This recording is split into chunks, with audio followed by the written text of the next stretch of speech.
Hi everyone, today's topic is how do I know if my child is normal but distracted or really has... Hi, I'm Abigail and I'm a parent coach for moms with distracted kids. So today I'm just sharing with you what I know. I'm not really teaching because I'm sharing from my own personal experience. If you have any questions on distractedness, ADHD, parent coaching or therapy, stay to the end because I'm going to be telling you 3 questions that I hope will be a good guide for you to determine your next steps, because I always want you to have clarity on what you're going to do next. I think it's so important. When we are clear, we are not confused, then we are able to take the next best step for our children. That's really what is the most important thing, right? Okay, so I want to start off with answering this question, like what is ADHD? And then we can answer what is not ADHD. So ADHD is a mental disorder diagnosed by only psychologists or psychiatrists, according to the DSM-5, which is the Bible for mental disorders. Okay, when I say mental disorder, I just say it like it's a fact. Like you have a flu, that's a fact. There's no judgment about it. And they can be treated, which is exactly what we're here to do, right? The symptoms for ADHD must last at least 6 months. And there's a whole checklist to go through, like inattention, does things without thinking, few standard questions. And psychologists, they use number of tests for ADHD, but there isn't any one authoritative test. So there are a few that they use, and then they corroborate with other things. Your child's symptoms must last at least 6 months, and to the peer, there is a marked difference. And the difference kind of gets bigger year by year. You know, when in preschool, everybody's hyperactive, right? Every child out there is just jumping off the walls. And you think it's pretty normal because it's developmentally normal for kids not to be able to sit still for long periods of time. But as the child grows up and you see that maybe only your child can sit for 5 minutes and then he starts jumping around, whereas other kids can have sustained attention for much longer, then you kind of suspect like, I need to pay more attention to this so that I can determine what my next steps are. And then your child also must be disrupting 2 or more settings. I always say he because I have a son, right? But it really applies to both genders. His life is disrupted and you can tell. He's not thriving in school. Like his teacher's always calling you, complaining, hey, why is this table so messy? I cannot find his worksheet. His homework is not handed up. His homework is not done. He's very, very slow in copying things. He's the only one who cannot finish his work. The rest of the class can finish the writing. You know, this kind of comments, and you know that your child is not doing well. It's not even like doing average, you know, like just hand out work, pass, okay, he's doing all right, you know. It's really like not well, yeah. And at home, maybe he's not coping well also, like you're always screaming at him. He cannot take care of himself. He's always having a meltdown. You ask him to brush his teeth, he fights you, you know, that kind of thing. Very basic things that you expect a 7, 8, 9-year-old to do, but your child just can't seem to do it at home. So it must be in at least 2 or more settings. So these settings are like school or home or social, at the playground with friends. Socially, he's not managing well, always getting into fights, or just not relating well with peers, okay? Or maybe it can be in a church group or a sports group. So basically it's just setting, situations where your child is not coping well. There are 3 scales in ADHD. Number 1 is inattention. Number 2 is hyperactivity. Number 3 is impulsivity. So we want to think of it as 3 different scales. So we can be anywhere on this slider scale. On the extreme left, I'm not sure if the camera is flipping, but on the extreme left is not inattentive at all, pays attention very well. And on the other extreme is cannot pay attention at all for more than 2-3 minutes. So it's always on a scale, and all of us, right, are placed on this scale, varying points in the scale. And as long as you're not on the extreme end that is diagnosed by the psychologist, then we are deemed as normal, right? Neurotypical.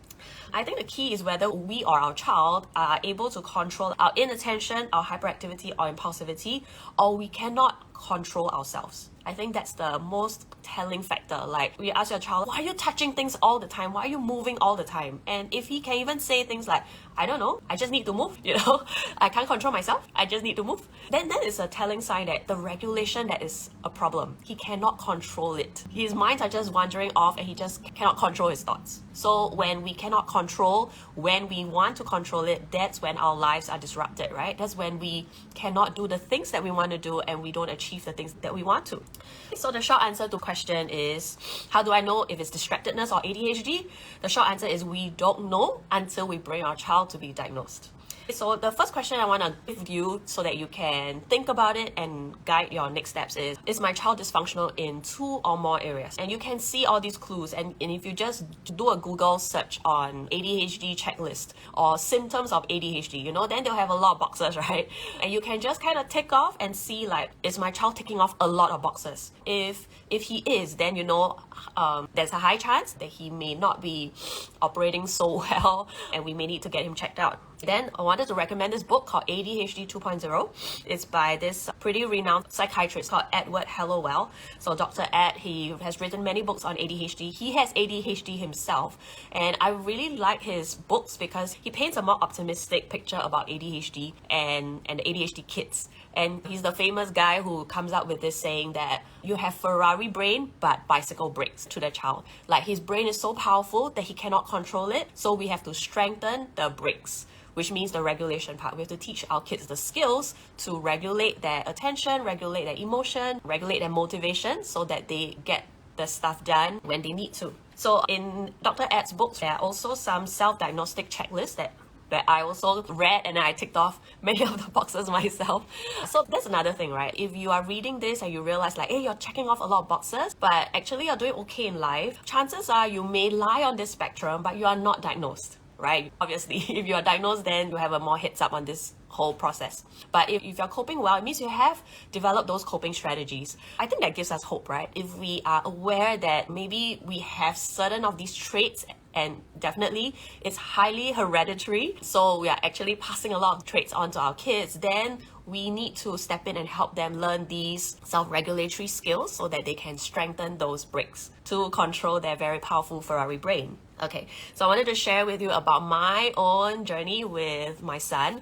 Okay, so primary 2, I was struggling so much with him. It was also the COVID period. It was a really interesting time because of the Zoom lessons at home. I could tell that he's always the last one to finish his work, like writing, copying stuff from the Zoom classroom, right? He's always the one daydreaming, not copying. Teacher's always like, who haven't finished? And he raised his hands. You again? He's the last one. So I had an insight into what was going on in class, and he obviously not coping. Then at home, he was always fighting with me. I was having trouble with him transiting from activity to activity, especially when it's something that he enjoys, like TV or screen time, or even playing with his toys, right? And when I'm asking him to go and bathe or go and eat, then he would have a huge meltdown. And then of course, doing work was a problem as well. That's like when a switch flipped in me, and I was like, oh man, okay, maybe my son is not just lazy or has a bad attitude, because I've been scolding him that way, right? Why are you so lazy? Why you have a bad attitude? Then I realized, like, I don't know whether he's ADHD, but maybe he does, So I went to start reading up the literature, and then I decided, okay, I think I check off a lot of boxes, he checks off a lot of boxes. Let's try to get him diagnosed. So we went through the public route because it's free. So long story short, the officer spoke to me for 1.5 hours. The officer spoke to my son over Zoom because there was COVID. Spoke to my son for 20 minutes, and then he went back. And then there was also a parent report that I had to fill in. And then the teachers also had to fill in a report, so that took a while. And then after that, he came back to us and said, we don't think he's serious enough or dysfunctional enough, so we're going to close his case. Upon hearing that, I was really left on no man's land, right? On the one hand, I was quite happy, my son is not ADHD. But on the other hand, my problems are not solved. Every day I was still fighting with him. So we were basically left with a non-diagnosis, right? It's like neither here nor there. I don't know what to make of it. Like, we were stuck in the middle of the spectrum. I'm not serious enough to get medication or help or therapy, but also I'm not at the other end of the spectrum when I'm thriving. So it's like stuck in the middle and no one's helping me. No one is giving me any resource or any help or support or counsel. So there I was frustrated, obviously, and we were left with, let's just wait and see, monitor and then wait and see. Except I cannot wait and see because I was fighting with him every afternoon. It was driving me mad. It was upsetting my entire family. My girls were also very affected by his behavior, and it was just traumatic for all of us. So I realized I needed to do something different with him, and I'm just gonna cut the story short. Like, that's exactly what I've been sharing on IG. Whatever I've been doing with him, trying out with him, whatever has worked, whatever that has not worked, I share it quite openly on IG and in my membership as well. So I'm re-looking at my son with new lens. I am reconnecting with him. I am redrawing boundaries, I'm resetting my expectations, I'm rethinking the words I say to him and reconsidering how I coach him, how to develop these thinking skills for himself. Because it's one thing to manage life for my child. I mean, I can probably do that with an iron fist and manage his life like from the moment he wakes up and then packs his bag, sends him to school, and then communicate with the teacher through class dojo, like what homework does he do. I can monitor him and all that. By the end of the day, I'm living his life for him, and he's not taking responsibility or ownership or learning new skills to self-manage. So I needed to teach and motivate him to manage life for himself. Okay, so the literature is very, very clear on this. Even with a diagnosis, even if your child is on the extreme end of ADHD, and even if we decide to medicate a child, we will still need to teach him skills. Pills do not build skills. We parents have to build the skills with our kids and for our kids. Medicine only works to get the neurochemical balance right so that the child can have longer sustained attention. Then what do we do with the child during this golden window where he has sustained attention is the key, right? That's our golden window to really start working with him, teach him the skills, get something in. Of course, we're most concerned about academic. Yes, when he's on his medication, we want to make sure that he takes his medication, be in school, his attention is there, he's learning stuff. But also, we want to save some of the attention to learn the skills for life, right? How to pack his bag, how to manage his schedule, how to plan ahead, planning for his screen time, and then still leaving enough time to go and bathe, go and eat, like the daily living and functioning part. Okay, so that's definitely what we're hoping for. So 2 things to do even for the most extreme of our kids with ADHD is, of course, the therapy and the specialist help and the medication, but also we need to be imbuing our kids with the skills that they need to live life. And also another thing that the research is pretty clear is that ADHD kids, distracted kids, they all have weak executive functioning. So we definitely want to step in now and intervene. And I think that the goal here, I'm not sure for you, I guess everybody has different goals for their kids and there's no shame about it. We just need to be honest with ourselves, right? And for me, the goal is not for my child to achieve A's. It's a bonus if he does, and to be honest, he's doing pretty well in maths and science. Just not so well, he's weaker at languages, but it's okay, we're shoring that part up. But my goal isn't for him to get A's. My goal is for him to just get through to the next level so that he stands a chance at pursuing his dream. Whatever his dream is, whatever that looks like, we don't know yet. But the key is not to have our kids so broken, so damaged, so discouraged that they feel they're so lousy at studies, they're so lousy at life. All they want to do is to just hide and escape away to a computer game. I think that's the worst scenario that we want to deal with, and we don't want to get there. Before we get there, we better do something about it. I think that's my plea and urge to all parents. Again, a revision of the 3 questions I'm supposed to leave you with to guide your planning forward. Number 1, is his life disrupted or dysfunctional? Okay, another thing that you want to consider is what's your goal of this diagnosis? Is it for clarity or is it for intervention? Like you need help and you want that help. You want a specialist to come in and help your child. Or is it for exam accommodation?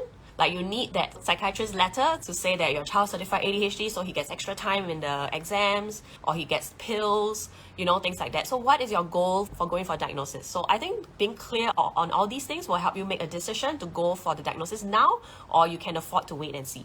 And then the second question is, am I helping him build those skills? So for us, my family, we are definitely open to seeking a diagnosis privately at some point.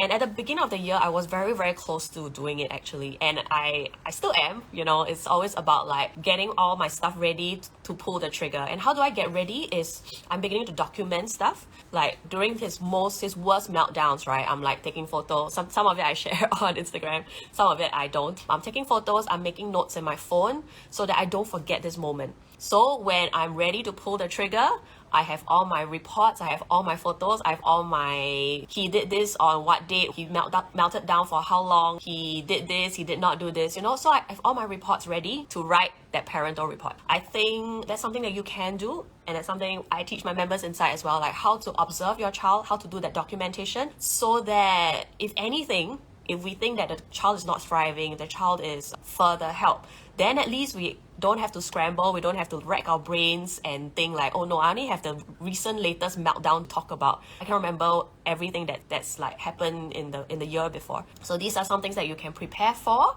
before pulling the trigger. So we were really having a very hard time because adjusting to the demands of primary 4, a lot of increased homework, and then he has 2 days of CCA. It was just like he was coming back late, and then of course like longer 听写 words, longer spelling lists, longer 默写 and all that. So we were a bit like in a tizzy getting him to do the stuff. But I think after 8 weeks, he's kind of gotten used to the new routine and the new demands. So he's kind of calmed down a lot the last few weeks before school ended. So I'm happy about that. And actually I asked him, hey, you know, you want to see the psychologist? You want to go for the diagnosis or not? And he said, let me try another week. Then I'll tell you. Like, okay. So I guess he has improved. And if he can even say like, hey, I've been well behaved, right, these last 2 weeks. So I'm like, yeah. Amazingly well behaved, amazingly controlled, amazingly well regulated. Of course, he still gets angry, but then we've kind of worked it out that if he gets angry, he will go to his room, he'll vent. After that, he'll just regulate, and then he'll come out. So he's not shouting at people so much. So I think we're not pulling the trigger as yet, but if we need to, we will.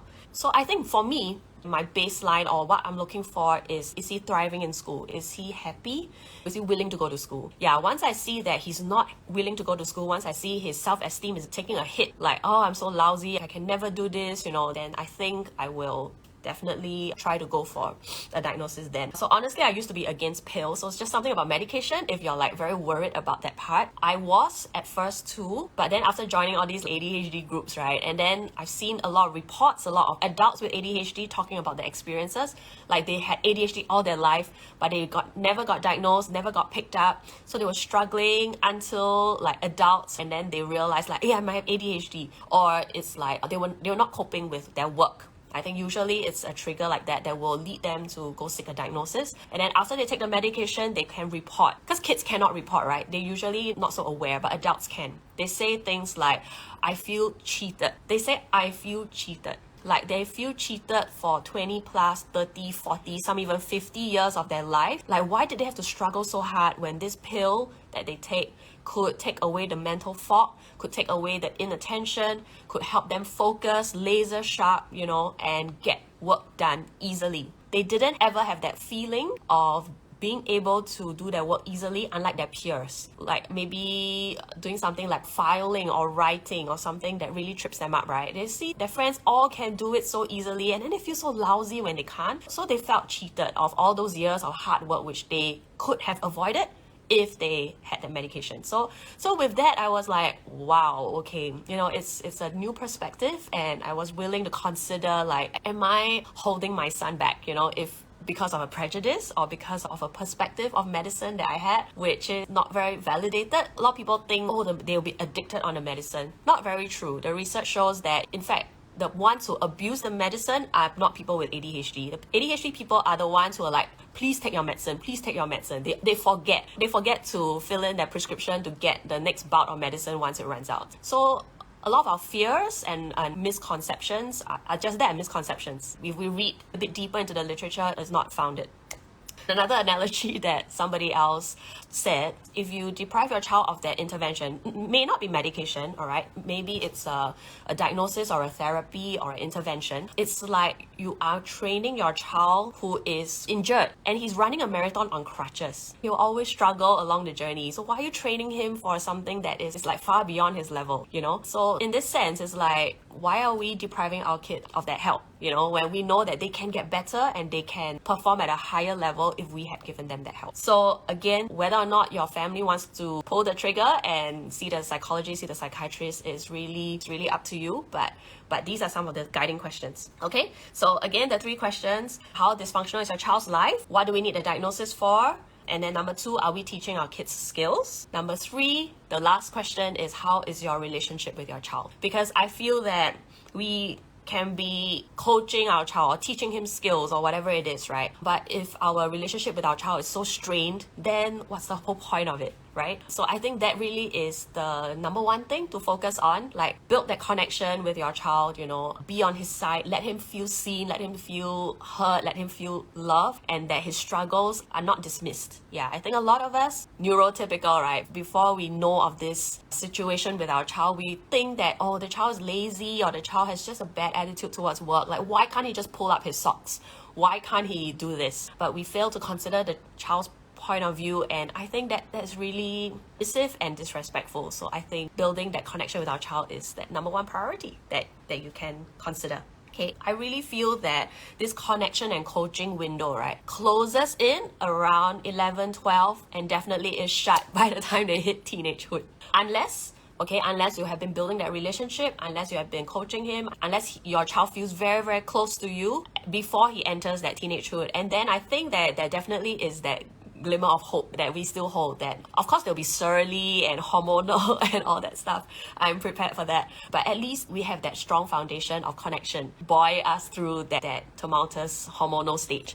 But imagine if you don't have that relationship with your child. Just think, every day you come home, what are you doing with your child? You eat dinner alone, you eat with a phone, and I'm like surfing my websites, Facebook, Instagram. Your child is surfing his Instagram, he's watching TikTok. Hardly any conversations going on. If that is the kind of relationship that you already have now when the child is at primary school, preschool, it's not going to change when your child hits secondary school. It's just going to get worse because the child has no time, you have no time, and the child is just closed up most of the time.